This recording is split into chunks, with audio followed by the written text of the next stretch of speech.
Así inicia Es Noticia, Noticia en Profundidad. Qué placer acompañarles. Soy Tatiana Pérez y les saludo desde nuestra sede central. En Caracas, en Venezuela, a partir de este momento, en la próxima hora, tenemos 3 temas que son noticia. Aquí están, como siempre, primero en titulares. El primero de ellos es noticia Brasil. El gobierno confirma un caso de coronavirus, el primero en nuestra América Latina. A propósito de la alarma mundial por este virus, revisamos algunas enfermedades que causan millones de muertos al año y que no generan una alerta de tales proporciones. ¿Cuáles son las razones? Vamos a profundizar en ello. Segundo tema que es noticia en titulares, Suiza, miércoles de revisión de derechos humanos en la sede de la ONU en Ginebra. Allí un grupo de países se somete de manera voluntaria a un examen periódico anual en la materia. Paradójicamente, las naciones que no lo hacen, en ese honor a la democracia, agreden las garantías humanas de otras naciones, de naciones enteras. ¿Momento acaso de revisar el sistema de Naciones Unidas? Bueno, vamos a analizarlo. Tercer tema que es noticia, Chile comienza oficialmente la campaña por el plebiscito del próximo abril. La población deberá votar sí o no aprueba una nueva constitución. ¿Cómo arranca esta medida de fuerza con el estallido en las calles desde hace 4 meses? Vamos a profundizar en ello. Es noticia que así comienza. Bienvenidos, bienvenidas.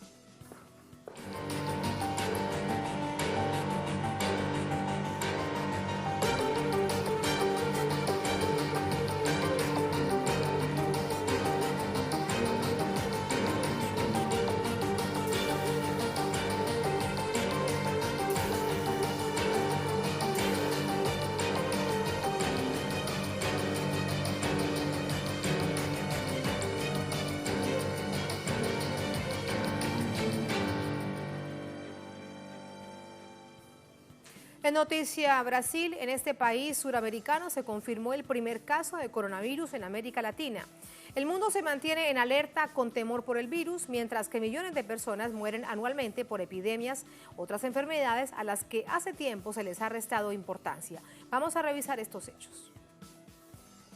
El Ministerio de Salud brasilero confirmó este miércoles el primer caso de infección de COVID-19 en un ciudadano de 61 años, residente de Sao Paulo, que regresó de un breve viaje a Italia. El afectado fue puesto en cuarentena. Se trata del primer caso en Latinoamérica, según datos de la Organización Mundial de la Salud. Hasta este 26 de febrero, en China, donde se originó el virus, se reportan 78.190 casos y 2.718 muertes. Se suman otros 2.790 casos en 37 países del mundo y 44 muertes. Aunque a la OMS le preocupa el aumento de casos, aclaró que no se puede hablar de pandemia. Por el momento no estamos presenciando la propagación mundial incontenible de este virus y no estamos presenciando una enfermedad grave o muerte a gran escala. ¿Este virus tiene potencial pandémico? Absolutamente lo tiene. Estamos en esta situación ya. Según nuestra evaluación, todavía no. El aumento repentino en nuevos casos es ciertamente muy preocupante. He hablado constantemente sobre la necesidad de hechos, no de miedo. El uso de la palabra pandemia ahora no encaja con los hechos, pero seguramente puede causar miedo. Mientras el mundo centra su atención en el COVID-19, otras enfermedades endémicas hacen estragos en la población. La gripe H1N1, el Zika y el chikungunya fueron casi tan populares en los últimos años. En cambio, la malaria no tan mencionada mata cerca de 500.000 personas cada año y se producen más de 220 millones de transmisiones en el mundo, en su inmensa mayoría en África subsahariana. El dengue también es mortífero. Según la misma OMS, a finales de 2019, solo en el continente americano se notificaron más de 3 millones de casos de dengue y más de 1.000 defunciones. El cólera se cobra cerca de 143.000 muertes cada año. Países de África como Kenia, Malawi, Zimbabue, Tanzania y Mozambique son los más afectados. Además, según datos de ONU-SIDA, hasta finales de 2018 habían fallecido en torno a 32 millones de personas por enfermedades relacionadas con el SIDA en el mundo. Estas enfermedades causan estragos desde hace años y poco se habla de ellas. África las tiene prácticamente todas. un claro ejemplo de que la principal causa de muerte es la pobreza y la desigualdad, que se traduce en falta de acceso a sistemas de salud dignos para los pueblos. Allí está el contexto necesario. Vamos ahora hasta Brasil con nuestro corresponsal en Río de Janeiro, André Vieira. André, muy buenas noches. ¿Cómo se recibe en esta primera jornada al que se conoce la noticia por parte de la población la noticia? Hola, sí, Tatiana, buenas noches para ti, para la audiencia que de Es Noticia, con reacciones en todos los medios. Tatiana, recibimos este día de hoy, luego de este anuncio del primer caso de coronavirus aquí en Brasil. Pero nosotros hablando también con expertos, Tatiana, que afirman que no hay en este momento preocupación, no existe una preocupación así clara de la población, no puede existir un caos en este momento, ya que está bajo control en este momento, y también ellos afirman que en este momento la preocupación más grande de la población de Brasil debe ser justamente con el sistema de salud de este país, que debe estar preparado para recibir este tipo de situación, como es el caso de la llegada, de la confirmación del coronavirus aquí en Brasil, pero que desde el golpe de Estado contra Dilma Rousseff, ese sistema de salud viene sufriendo directamente con consecutivos recortes en el presupuesto del sistema de salud, del área de salud como un todo aquí, Tatiana. También para recordar, para aclarar a nuestra audiencia, Brasil tiene un congelamiento de 20 años de las inversiones. En el caso de Bolsonaro recortó 4,3% del presupuesto del sistema de salud, o sea que la preocupación de la población en este momento debe ser justamente con el sistema de salud y que no hay motivo para un caos sobre la cuestión del coronavirus. Asimismo, ellos recomiendan a aquellas personas de Brasil para hacer, y también del mundo, para hacer los cuidados básicos individuales, como el caso de limpiar las manos, también evitar lugares conglomerados de personas, y también hidratarse y mantener una alimentación, una buena alimentación. Asimismo, también, Tatiana, ellos llaman la atención que mientras existe toda una polémica sobre esa cuestión del coronavirus, una vez que es la enfermedad que está ocupando todas las portadas, que Brasil debe estar preocupado, por ejemplo, con otros casos, con otras enfermedades, como es el caso del sarampión, donde una persona infectada puede contaminar a otras 14 personas, 15 personas en media, mientras que en el caso del coronavirus, una persona infectada puede contaminar a otras 2 o 4 personas, una media de 2 y 4 personas ya pueden contaminar, pero que Brasil debe estar preocupado justamente con el caso del sarampión, una vez que existe ya una muerte confirmada este año, ocurrieron otras muertes el año pasado, y esto viene justamente por la falta de una política clara y eficaz de vacuna contra este tipo de enfermedad. Así que ellos llaman la calma de la población, y llaman también, en el caso de la red de médicos y médicas populares de Brasil, llaman que la población esté muy pendiente y también luchando por un sistema de salud fuerte, y exigiendo de ese gobierno que viene recortando el dinero del sistema de salud, que ya no siga con esta política neoliberal contra diferentes áreas de Brasil, educación y también salud, que esto sí puede hacer nuevas víctimas fatales en este país, que pueden ser víctimas directas de la falta de políticas concretas para el sistema de salud, y ahí está la gran preocupación en este momento aquí en Brasil, según los expertos que nosotros hablamos más temprano, Tatiana. Un asunto que vamos a analizar. André, gracias. Muy buenas noches. Buenas noches. Buenas noches. Para ello nos acompaña Nicole Giovanna Díaz Carneiro. Ella es médico de familia y de la comunidad.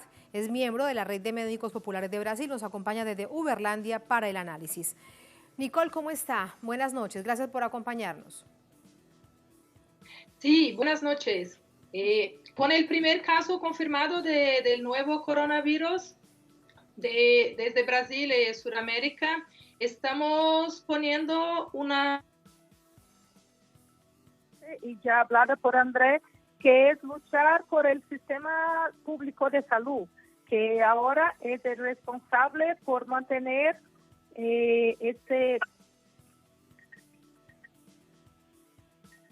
Sí, Nicole, la hemos perdido, vamos a retomarla rápidamente vía telefónica, mejor si la podemos ver. Conversamos con Nicole Giovanna Díaz Carneiro. médico de familia, de comunidad, miembro de la Red de Médicos Populares de Brasil desde Uberlândia, para este análisis necesario, oportuno, en medio de la alarma mundial que ha significado el coronavirus que comenzó en China, en esta provincia de Wuhan, que se ha extendido no a todo el mundo, a algunas naciones del mundo. Esa es una diferencia importante. Sin embargo, a través de redes sociales y medios de comunicación se genera tal nivel de alerta. Por eso además planteamos si este es un hecho que realmente lo amerita, cuando vemos una cantidad de enfermedades que lamentablemente se cobra la vida de millones y millones de personas alrededor del mundo. Vuelvo con Nicole. Nicole, adelante, la escucho. Hemos perdido la comunicación con usted. ¿Usted me escucha? Sí, escucho. Sí. Aquí hay algo, permítame, Nicole, que le pregunte algo. Me hablaba usted del sistema de salud, la preocupación que hay en este momento. ¿De cuánto fue el recorte del presupuesto de salud del gobierno del presidente Bolsonaro para el sistema de salud nacional? Sí, sabemos que desde el golpe que Dilma sufrió, tenemos una queda muy grave en los investimientos en la salud. Entonces tuvimos una enmienda constitucional que quitó los gastos por 20 años, especialmente en la salud. Entonces, sabemos que tenemos motivos para preocupar, pero también sabemos que nuestro sistema público es un sistema público reconocido internacionalmente y que puede poner de muchas cualidades el enfrentamiento al coronavirus. Entonces, ya estábamos preparados, listos para en algún momento iba a llegar aquí en Brasil, y hoy tuve este primer caso confirmado de Brasil y Sudamérica. Entonces ponemos la situación de que es muy grave también pensar en las otras enfermedades que nos preocupan, como el sarampión y las otras que él ya ha hablado un poco.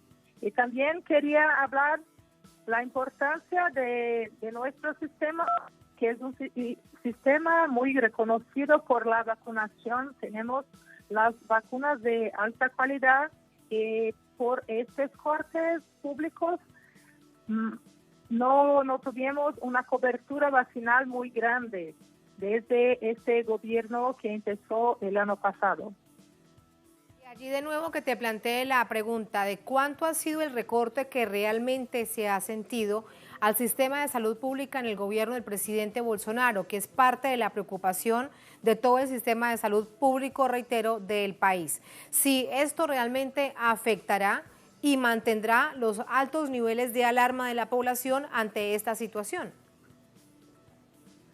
Seguro que esto afectará, porque esto que teníamos va a bajar mucho, pero el sistema está preparado para poner los protocolos suficientes para hacer el enfrentamiento. Lo que nos preocupa es El sistema está con cortes frecuentes. El gobierno de Bolsonaro está haciendo más y más cortes en la salud. Sí, de allí la importancia también de escuchar tu reflexión con respecto a esto. Ahora nos preguntamos, no solamente para Brasil, para nuestra América Latina, para el mundo en general. Como médico, además, te lo pregunto, ¿es necesario tal nivel de alarma mundial? La OMS hoy lo decía, hablar de una pandemia es una verdadera exageración, los hechos no lo plantean así. Sin embargo, a través de redes sociales, a través de medios de comunicación, hay tal niveles de alerta con tales titulares que generan angustia, incluso en países donde no se conoce ni el primer caso. Si revisamos las cifras que hay de personas que han fallecido, de personas que tienen en este momento el virus, sobre personas que se han recuperado versus otras enfermedades, ¿cuál es la situación real de esta enfermedad?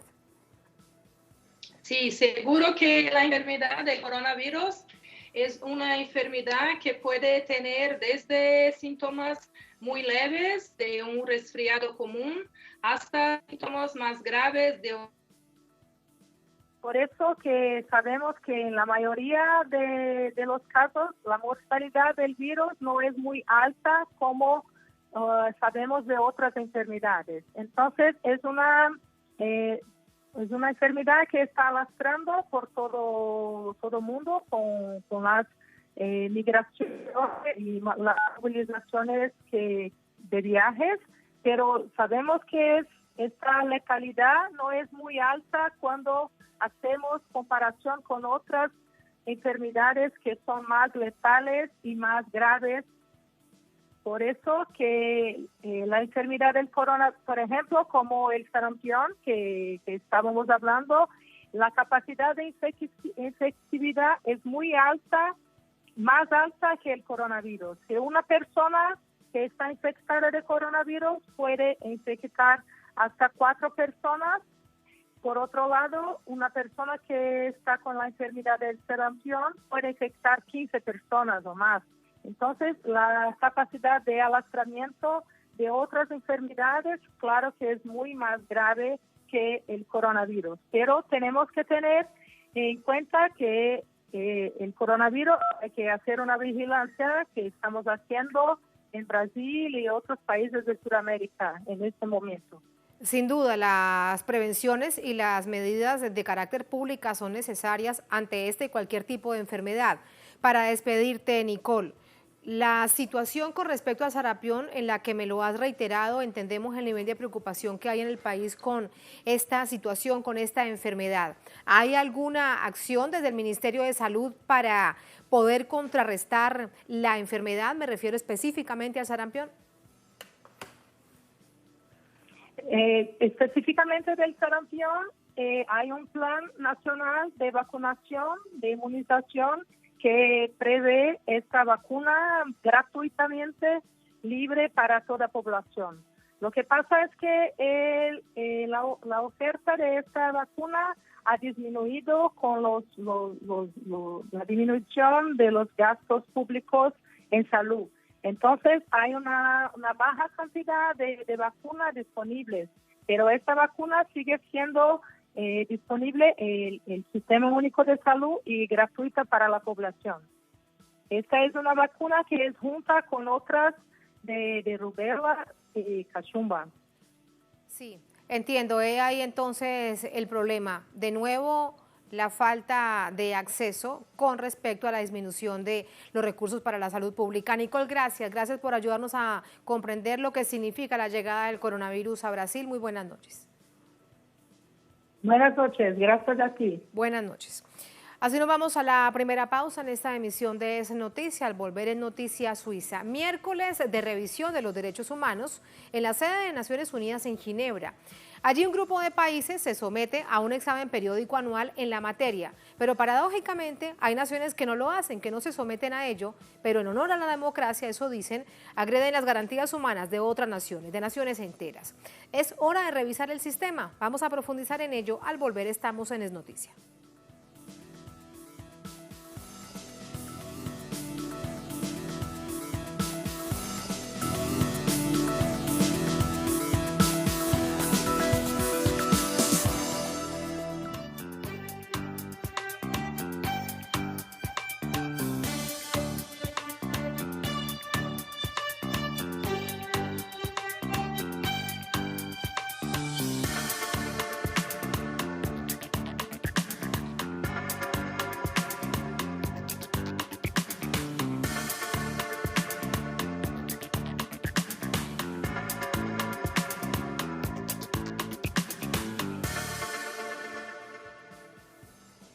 En Noticia Suiza, en el contexto de la 43ª sesión del Consejo de Derechos Humanos de Naciones Unidas, los países miembros encabezados por Rusia y Venezuela abogaron por el fortalecimiento en materia de derechos humanos, especialmente en países periféricos y semiperiféricos, zonas donde suelen vulnerarse las garantías humanas, especialmente por agresiones de otros países.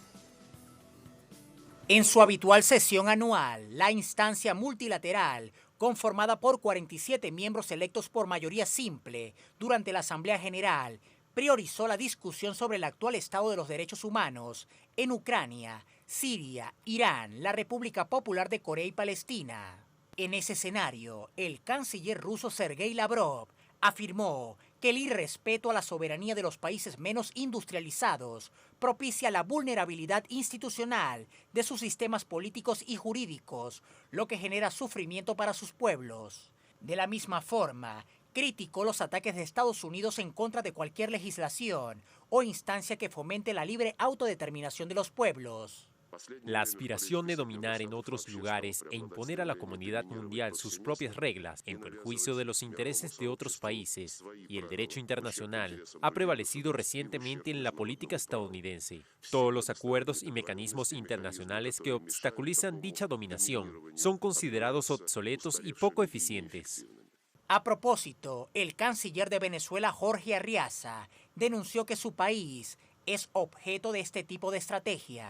El más claro ejemplo es la serie de medidas coercitivas unilaterales ejecutadas por Washington con la finalidad de derrocar al gobierno bolivariano. Pretenden imponer su modelo político y económico con estrategias de cambio de régimen por la fuerza, utilizando como herramienta estas medidas perversas, totalmente al margen del derecho internacional para disponer de los recursos naturales de los países afectados. El encuentro, que se prolongará hasta el próximo 20 de marzo, centra los debates en torno a garantizar los derechos civiles, defender la libertad religiosa, la prevención de genocidios, el combate al terrorismo y otras manifestaciones extremistas y el respeto a las minorías discriminadas. He venido al Consejo de Derechos Humanos, el punto de apoyo para el diálogo internacional y la cooperación para promover todos los derechos humanos, a lanzar un llamado a la acción. Y decidí hacerlo ahora, durante el 75º aniversario de las Naciones Unidas, debido a la centralidad de los derechos humanos en todo lo que hacen las Naciones Unidas y porque los derechos humanos están bajo asedio. El organismo destacó la importancia de abordar la actitud del Estado de Israel en la mayor parte del Estado palestino, así como también la actuación de Estados Unidos con respecto a Irán, Siria y otras naciones a las que considera hostiles. Ahí están los hechos registrados. Vamos a entrar de inmediato con el análisis. Para ello nos acompaña Francisco Coloane. Él es sociólogo, político, analista de vasta trayectoria internacional, es funcionario de Naciones Unidas, nos acompaña desde Santiago de Chile. Doctor Coloane, ¿cómo está? Muy buenas noches, qué placer. Buenas noches, el placer es mío, Tatiana. Gracias por contactarme. Muchísimas gracias a usted. Doctor Coloane, dice esto el canciller de Rusia, Sergei Lavrov. La aspiración de dominar en otros lugares e imponer a la comunidad mundial sus propias reglas, hablando de Estados Unidos. La pregunta que uno inmediatamente se hace es ¿por qué Estados Unidos no es sometido a un examen periódico anual del Consejo de Derechos Humanos de Naciones Unidas? Porque Estados Unidos sigue siendo hegemónico. Tiene demasiados aliados todavía, particularmente la Alianza Transatlántica. Es una poderosa alianza, donde están prácticamente toda la comunidad europea, más Australia, Japón, Canadá. Entonces es una hegemonía con problemas, con vulnerabilidad, se está perdiendo esa hegemonía tremenda, pero sigue siendo dominante.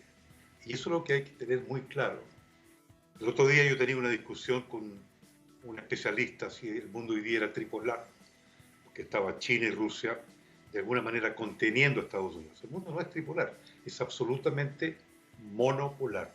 Y usted ve lo que ha sucedido el año 2019, a partir de la instalación de Juan Guaidó como gobierno títere, que ya es un mecanismo de desestabilización, ya es un intento de confirmar, más allá de las acciones coercitivas que hace Estados Unidos en contra de Venezuela, respecto al comercio, respecto al acoso económico, a todo tipo de acoso, instala, ¿no es cierto?, en una manera de intervencionismo directo,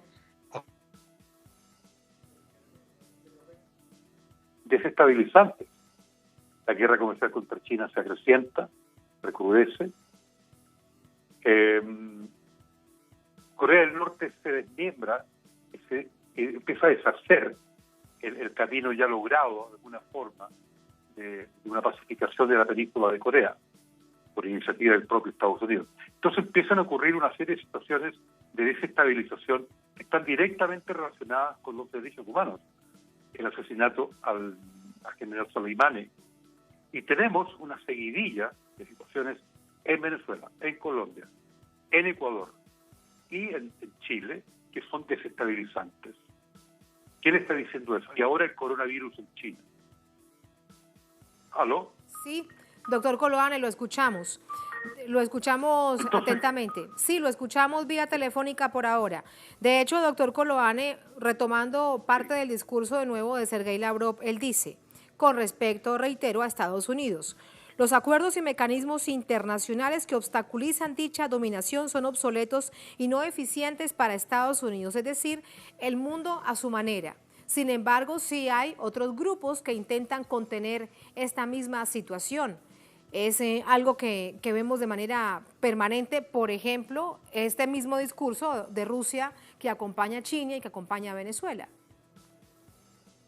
Exactamente. Existe una tendencia a la contención, no solamente en Rusia, China, Venezuela, Irán, Siria, Irak.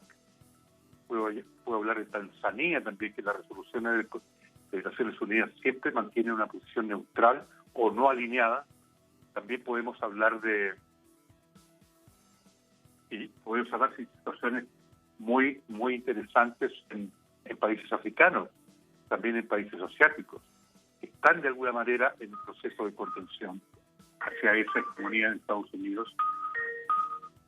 Respecto a su pregunta de por qué siempre Estados Unidos, de alguna forma, aún siendo una hegemonía en proceso de debilitamiento y en decadencia, por decirlo de alguna manera, sigue siendo un foco dominante de poder. Ahora, sí, el tema de los derechos humanos... Pero permítame, aquí le pregunto algo más, doctor Coloane.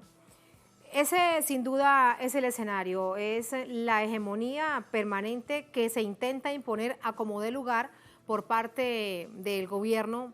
Incluso luego le preguntaré si es el que sea, si hay alguna diferencia en política exterior hoy por hoy entre demócratas y republicanos. Pero para ir además al fondo del asunto es si este sistema entonces no sirve, me refiero al sistema propio de Naciones Unidas, al sistema en el que se basa el derecho internacional, porque como bien de hecho lo recordaba Sergei Lavrov, es que es un sistema que a Estados Unidos no le sirve, lo considera obsoleto y lo maneja a su propia manera. Exactamente, que hay una contradicción, porque los derechos humanos están contemplados dentro de la Carta de Naciones Unidas.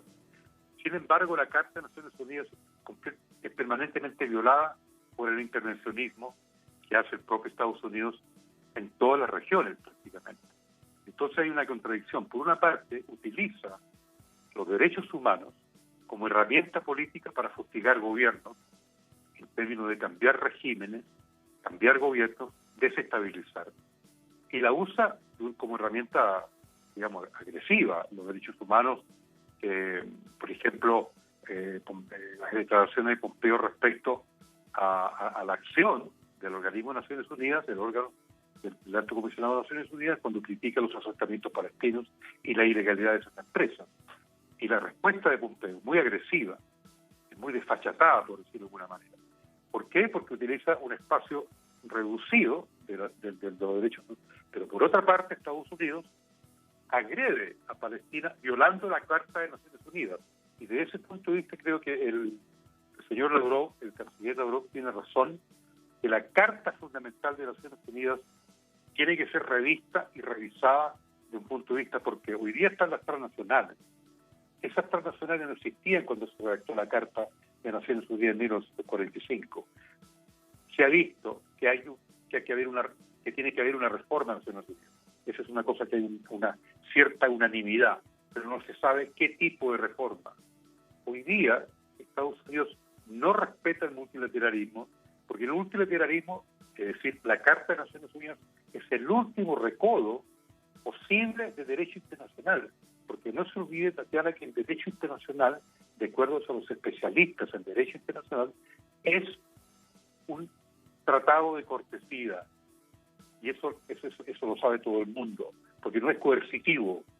No hay una constitución universal que permita que las normas, los tratados, las convenciones puedan, ¿no es cierto?, ser implementadas a través de los estados o a través del multilateralismo de Naciones Unidas, concretamente el Consejo de Seguridad, como una herramienta coercitiva.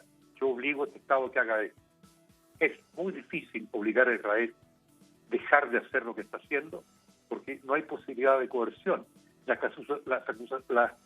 resolución del Consejo de Seguridad, donde están los 5 países, los centros fundamentales, Reino Unido, Francia, Estados Unidos, China y Rusia, con poder de veto, ese es el núcleo, el centro político más gravitante y más importante hoy del universo.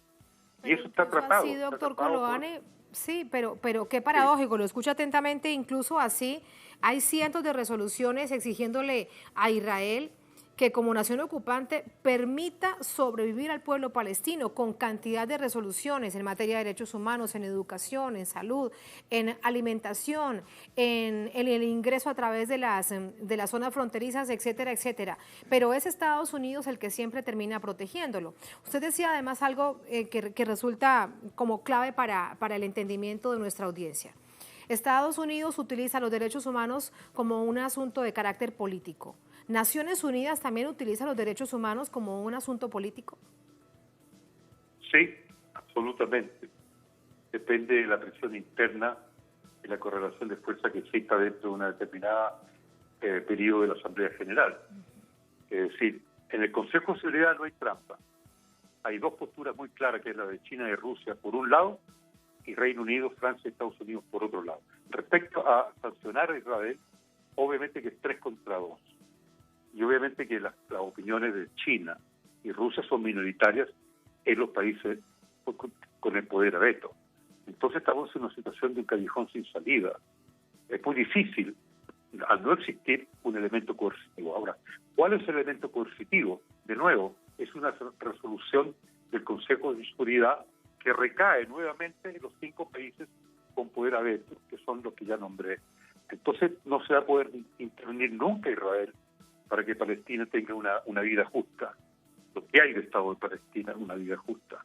No va a ser posible que el Consejo de Seguridad impida la llegada de terroristas a Siria a través de la frontera con Turquía y Jordania. Es imposible, porque significa que el Consejo de Naciones Unidas y los países con poder de veto, fundamentalmente, coincidan en impedir y usar una medida coercitiva contra Turquía para que esos terroristas no atraviesen la frontera con Siria. En el caso de Venezuela, el bloqueo a Venezuela es completamente fuera de la norma. Guaidó es un presidente que está fuera del derecho internacional y fuera de la Carta de Naciones Unidas. Eso se ha dicho hasta el cansancio. Y el Consejo de Seguridad puede perfectamente acabar con toda esta historia de Guaidó, el presidente, e incluso los 60 países que dicen reconocer a Guaidó como presidente de Venezuela están violando la Carta de Naciones Unidas. Todos lo saben. Todos los departamentos diplomáticos y de relaciones exteriores de todos esos países saben exactamente que están violando el derecho internacional amparado en la Carta de Naciones Unidas. ¿Por qué? Porque no hay una medida coercitiva que les impida no reconocer a Guaidó. Esos países deberían ser, en inglés es admonished, deberían ser advertidos, reprimendados, de que no pueden y no deben reconocer a Guaidó porque desestabiliza. Y yo le puedo dar una infinidad de ejemplos respecto a Siria. Siria es un holocausto, y yo ya lo dije en televisión. Erdogan es responsable de ese genocidio, porque casi el 80% de los terroristas que han llegado a Siria es a través de los 800 kilómetros de frontera de Turquía con Siria.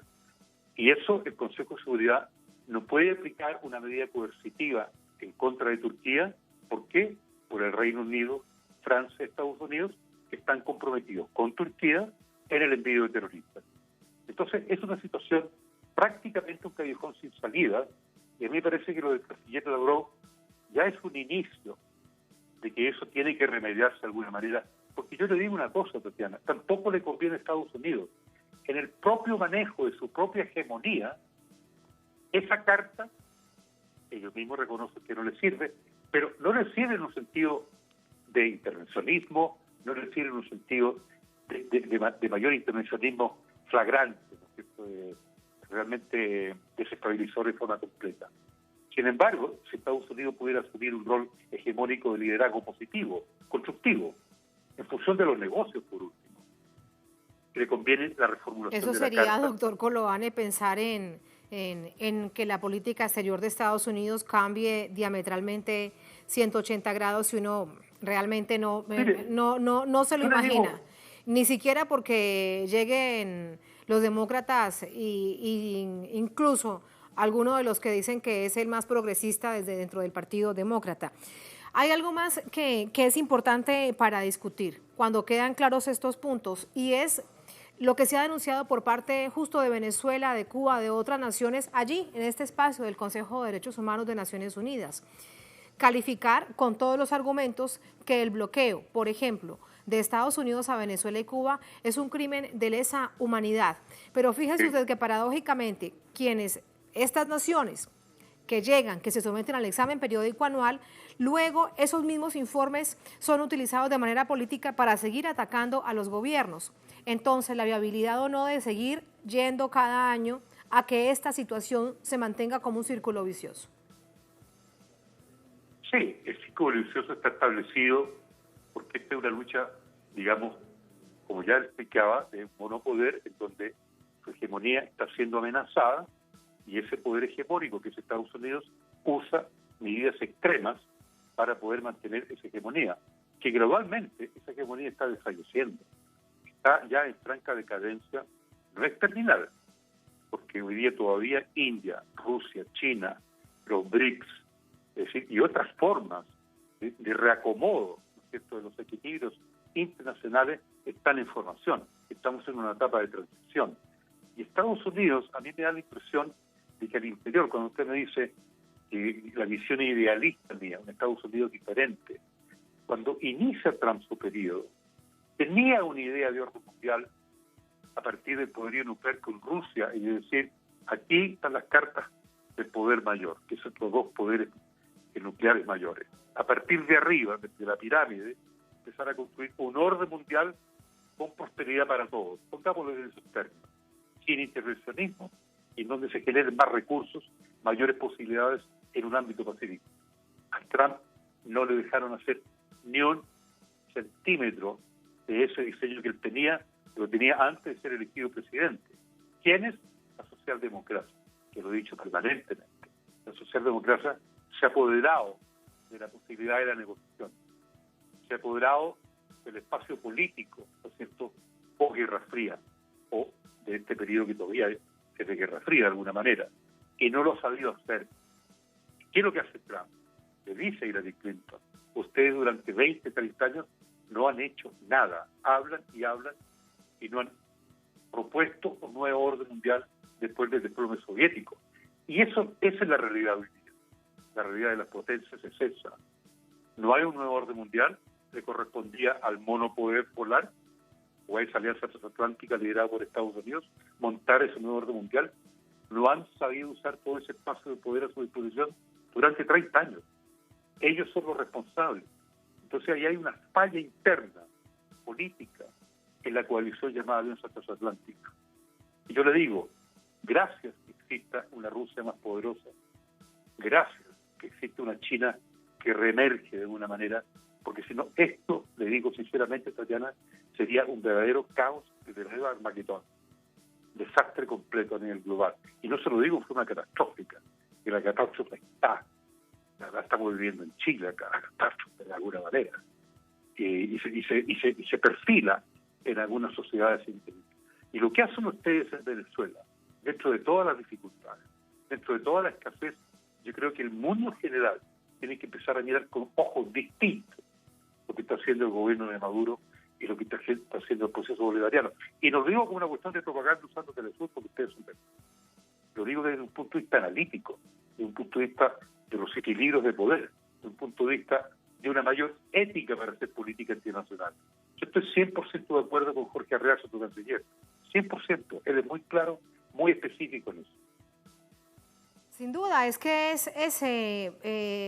para despedirlo, doctor Coloane, brevemente le pregunto si lo que en este momento sirve el Consejo de Derechos Humanos de Naciones Unidas es convertirse en una caja de resonancia a nivel mundial para llegar a denunciar lo que le sucede a todos estos pueblos. Habría que ver si eso, por lo menos en este momento, para eso sirve, mirándolo desde la perspectiva de los pueblos, que bien usted recuerda el caso de Venezuela, que resisten, que se defienden, que exigen la autodeterminación como principio contenido dentro de Naciones Unidas.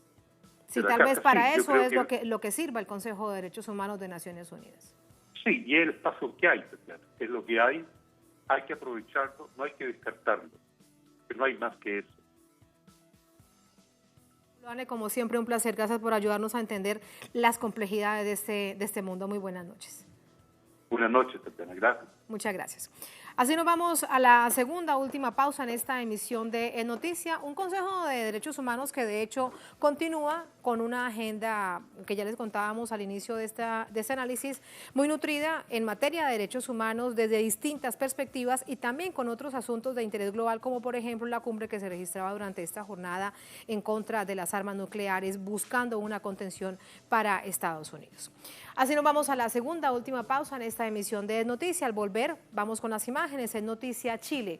Comienza oficialmente la campaña por el plebiscito del próximo abril. La población deberá votar sí o no aprueba una nueva constitución. ¿Cómo arranca esta medida de fuerza con el Estado en cabeza del gobierno del presidente Piñera? Desde las calles, por supuesto. Vamos a revisarlo al volver, estamos en En Noticia.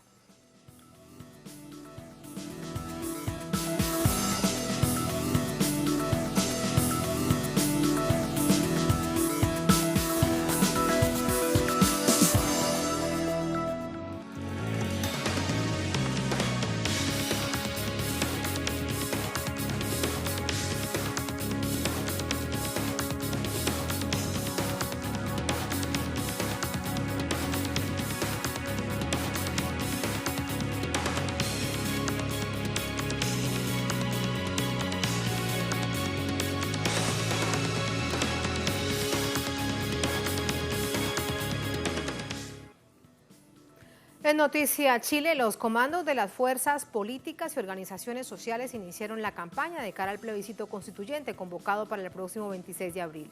Según lo dispuesto por el Servicio Electoral, las distintas posiciones podrán realizar su propaganda electoral desde este miércoles, comenzaba temprano, hasta el jueves 23 de abril.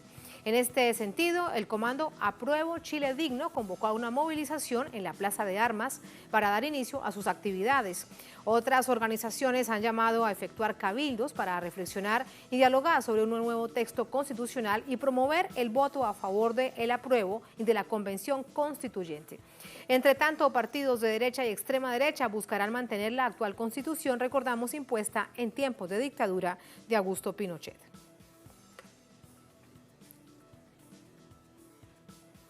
Parte de la expresión de lo que ha registrado durante esta jornada, un cántico que se hace viral, lo escuchamos.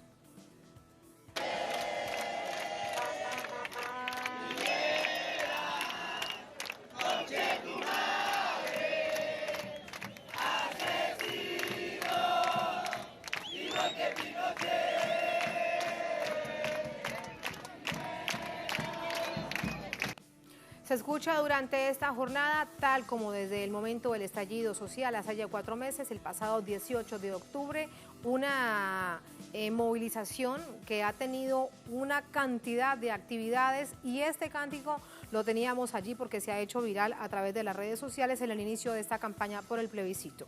Pero ¿cuál ha sido la postura durante esta jornada del gobierno del presidente Piñera? Aquí un tuit del jefe de Estado. Dice lo siguiente, está en pantalla. Coordinamos distintas acciones para resguardar orden público y devolver la paz social a los chilenos. Pedimos con urgencia a policías, fiscales y Corte Suprema que se redoblen en los esfuerzos para terminar de una vez por todas con tanta violencia que atenta contra el progreso de Chile.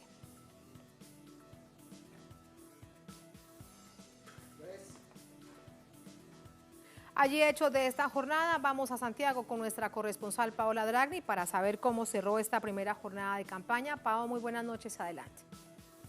Buenas noches, Tatiana, un saludo a ti, a toda la audiencia de Telesur. Pues temprano veíamos estas reuniones del presidente Sebastián Piñera con distintos actores políticos y también del mundo judicial en bastante misterio. Luego es él quien a través de este Twitter cuenta un poco que está detrás de este nuevo acuerdo ahora que quiere llamar contra la violencia. Sin embargo, Tatiana, el Instituto Nacional de Derechos Humanos continúa entregando cifras a la prensa de las querellas que han presentado en contra de carabineros, en contra de los militares por asesinatos, por torturas, y hasta ahora lo cierto es que no hay resoluciones concretas sobre la culpabilidad de las Fuerzas Armadas en la violación a los derechos humanos. Eso durante la mañana, y durante la tarde pues ya se desplegaron los distintos comandos, tanto del rechazo, del apruebo, como este comando Apruebo Chile Digno, que son aquellos partidos políticos que no firmaron el acuerdo del 15 de noviembre porque no están de acuerdo justamente con que no se llame asamblea sino convención, con que se amarre a esta votación de los 2/3, que no haya garantizado la participación en paridad de género, pero que sin embargo creen que el plebiscito de este 26 de abril es también un arma de lucha. Han dicho no hay que dejar la calle, pero hay que ir a votar por el apruebo y por la convención constitucional, que es el 100% de los integrantes elegidos versus la convención mixta, que serían 50% elegidos, 50% de diputados en ejercicio. Son cerca de 15 millones de chilenos y chilenas los que están habilitados para votar este próximo 26 de abril. Tati. Gracias, Pau. Gracias por toda esta información. Nos la has entregado durante toda la jornada. Así finaliza el día. Muy buenas noches. Buenas noches. Buenas noches, vamos con el análisis. Nos acompaña para ello Nicolás Freire, cientista político, académico de la Universidad USEN de Chile. Nos acompaña también desde Santiago. Profesor, ¿cómo está? Buenas noches. ¿Cómo está, Tatiana? Buenas noches, gracias por la invitación. Gracias a usted. Comienza de esta manera, brevemente, de manera sintética, le contamos a nuestra audiencia que se mantienen todas estas organizaciones y un pueblo espontáneo en las calles. ¿Será el escenario en los próximos días de cara al plebiscito del próximo abril? O sea, tiene que ser el escenario porque estamos viendo que si bien existe una parte de la política tradicional, por así decirlo, aquella, como se mencionaba, de los partidos políticos que, tanto aquellos que firmaron el acuerdo como también aquellos que no firmaron el acuerdo hace unos meses atrás para un plebiscito del cual podríamos determinar como ciudadanía una nueva constitución, también se han involucrado movimientos sociales, como lo es Unidad Social y otros, que un poco han, digamos, evidenciado el desgaste de quienes habían sido sujetos y objetos también al mismo tiempo de la polémica y del problema, es decir, la institucionalidad política y los actores. Eso, por un lado, está, digamos, siendo enfrentado o está siendo combativo con otro discurso, que es el discurso que ustedes señalaban, que ahí se lee, digamos, de manera más bien directa en el tuit del presidente Piñera, y que tiene que ver con el orden. En este sentido de no distinguir entre lo que es la manifestación pacífica que se da y se sigue dando en un Chile que está de vacaciones, hay que decirlo, eso es lo curioso, como aún en meses en los que el movimiento en la capital es escaso, se siguen, digamos, evidenciando manifestaciones y otras manifestaciones que sin lugar a dudas son más violentas, pero que le son, digamos, útiles al discurso no solo del comando del rechazo, sino que también de aquella derecha más extrema en Chile, de aquella que se ha radicalizado y que también ha visto un escenario propicio para lo que es esta discusión constituyente, esta discusión entre el apruebo y el rechazo. Para satanizar, profesor, para satanizar precisamente todo lo que ha significado este estallido social. Con respecto a este tuit del presidente Piñera, voy a recordárselo a nuestra audiencia para tratar de entender qué es lo que hay de fondo, qué es lo que está organizando, si hay algo detrás de la población en esta reunión cerrada de la que precisamente nos estaba también contando nuestra corresponsal Paola Dragni. Y le pido a la producción que de nuevo lo pongamos en pantalla. Dice el presidente Piñera: coordinamos distintas acciones para resguardar orden público y devolver la paz social a los chilenos. Pedimos con urgencia a policías, Fiscalía y Corte Suprema que se redoblen los esfuerzos para terminar de una vez por todas con tanta violencia que atenta contra el progreso de Chile. Inmediatamente vemos esto y recordamos los informes del Instituto Nacional de Derechos Humanos que dan cuenta de muertos, de miles de heridos, de miles de personas detenidas, de personas que no tienen, de personas que han perdido sus ojos. ¿A dónde entonces quiere llevar el presidente Piñera al país? Mira, y ese tuit se puede leer también junto con otro que estoy seguro haberlo leído del presidente Piñera y que hacía alusión a marzo. ¿Por qué? Porque en el aire se está respirando, sobre todo en los ambientes más politizados, el hecho de que el mes de marzo desde la perspectiva política, de las instituciones políticas, va a ser un mes complicado, dicen. Bueno, en realidad desde la perspectiva de los movimientos sociales va a ser un mes movido, afortunadamente. Se conmemoran distintos eventos y está llamada, por ejemplo, la huelga general feminista para el día 9, que justamente se conjuga con esta discusión constituyente, con esta discusión en torno al plebiscito, por situaciones que comentaba la colega, por ejemplo, que aún la institucionalidad no determina la condición paritaria de la Asamblea, que una vez que en la eventualidad lleguemos a un proceso para una nueva constitución se tenga que formar. Lo cierto es que, tal como tú señalabas, por un lado existe el discurso de la satanización, por así decirlo, de la manifestación y por lo tanto de una nueva constitución a partir del anclaje en el discurso del orden, y por otro lado hay seguramente un movimiento mucho más activo. Las encuestas dicen que el 70% de la ciudadanía estaría dispuesta a votar por el apruebo en torno a una nueva constitución. Por lo tanto, es un discurso minoritario, pero que sin lugar a dudas le permite al gobierno, y en este caso al presidente Piñera, a partir de los mecanismos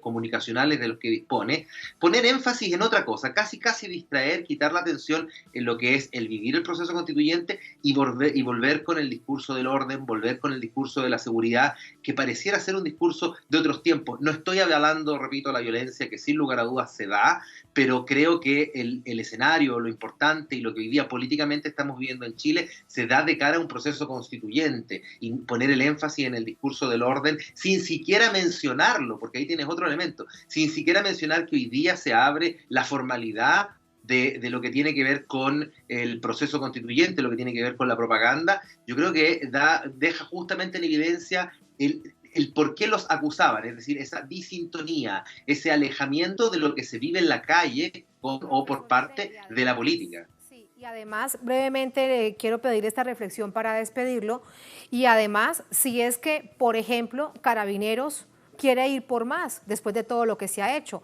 Evidentemente no hay acciones violentas que deban ser legítimas, pero si lo que ha sido legítimo a ojos de toda Chile, de todo el mundo, de toda una América Latina, han sido las movilizaciones que han sido reprimidas de tal manera. Lo que uno se pregunta también después de ese tuit, si es que Carabineros se está presionando para ir por más.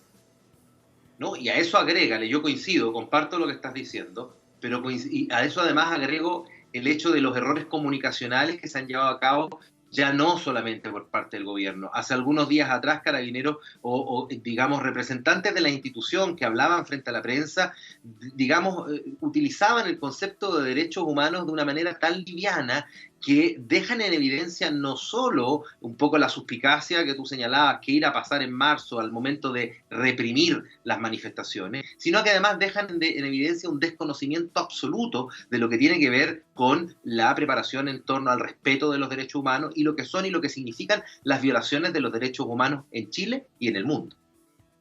Gracias, profesor Freire, por ese análisis. Muy buenas noches. Buenas noches, gracias a ustedes. Muy buenas noches. Gracias a ustedes por habernos acompañado. Ponemos punto final a esta emisión de noticias. Cerramos nuestra pantalla tradicional. Nos quedamos en redes sociales. @noticiatelesur, @Tatiana Telesur durante esta jornada. Otro hecho fue noticia. Con eso lo dejamos. Hasta mañana.